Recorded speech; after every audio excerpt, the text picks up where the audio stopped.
Hi there everyone, today I'm reviewing The Story of Russia by Orlando Figes.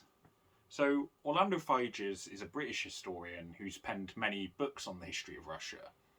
With the current war in Ukraine, it seemed a good time to learn about the background of Russia because I don't really know that much about it. This book goes back to the controversial origins of Russia, the Normanist controversy because the Vikings were Normans, asking the question, was Russia created by Russians or foreigners? And there's a complex mix of groups around this time. The Slavs, the Vikings, the Khazars. And, they had various influences on Kievan Rus, or the Rus. There was also the invasions by the Mongols, the Swedes, later the Teutonic Knights. And this all takes us through to the rule of the Tsars of Russia, and to Stalin, of course, modernity, and eventually Putin. So there's quite a lot to cover here, but Figes commands a formidable knowledge of Russian history. I also really liked the approach he took of incorporating the mythic origin stories of Russia, the dispute of Grand Prince Vladimir, or in the Ukrainian sense, Volodymyr, and which of those sort of nations can really claim him as theirs. Figes does not miss out the political symbolic gestures, such as the statue Putin had created that is just slightly taller than the Ukrainian one of Vladimir.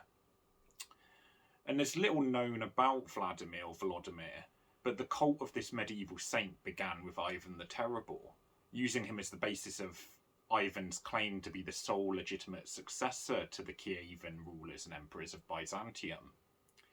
The mythic basis, dispute and questions are things that are rarely discussed in the West. I mean, I don't think I'd even come across it and not really understood by Westerners, and yet it is intrinsic to the national identity of Russians.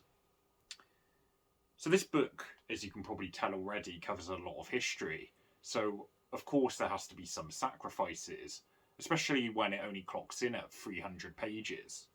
I felt that the coverage of the Mongol horde and its influence on the sort of creation and generation of Russia was excellently done.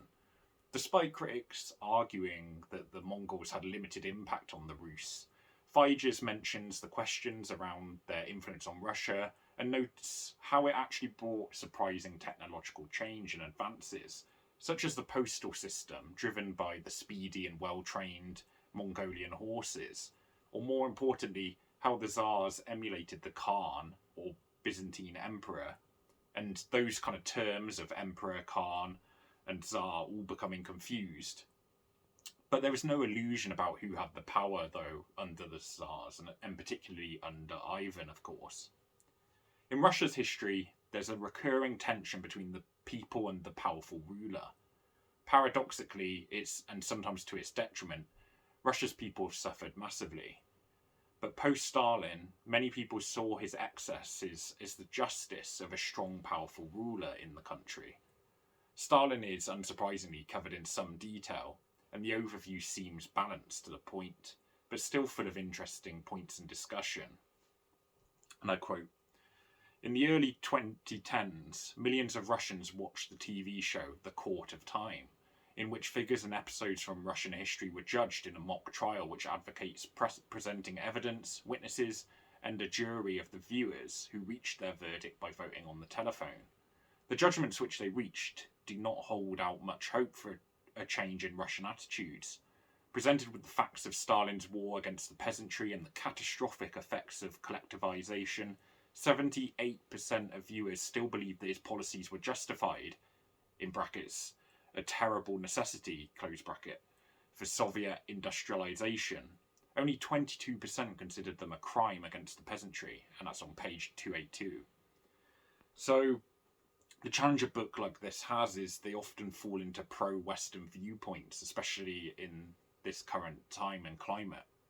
But Russia needs to be examined through the lens of its national identity, suffering, invasions, and religion, for the history becomes tainted when pro-Western views are the looking glass that we look upon it through. This book succeeds by establishing the mythos of Russia, first of all, their search for structure and identity and how they kind of created one, Despite westernized elite growing out of Peter the Great's reforms, they were culturally apart from the peasantry, clinging to orthodox beliefs, and it is necessary to understand this tension, rather than simply looking at westernized materialist democracy as if it's the goal. Instead, Figes, when criticizing Putin's viewpoint, explains why his view of the history doesn't mesh with reality. It remains objective, even when current tensions and opinions are understandably inflamed given Putin's aggression against Ukraine. In fact, this is the area where it's usually easiest to criticize historians writing about Russia, but this book doesn't fall into the trap. Occasionally I did wonder if some points were glossed over, such as Napoleon's invasion, but this speaks more to the brevity and efficiency of the book. In fact, the repercussions of Napoleon's influence are focused on instead, and this is a book about Russia, not Napoleon, and it might more be my preconceptions that expected more on this invasion that are the problem here.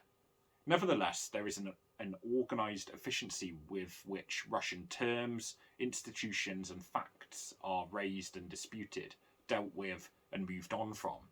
It's brilliant non-fiction writing, never getting bogged down but ensuring that you know the facts and necessary information. So in terms of final score, this one might be a bit of a surprise. This book really is the recommendation from Anne Applebaum adorning the cover says, the history book you need if you want to understand modern Russia.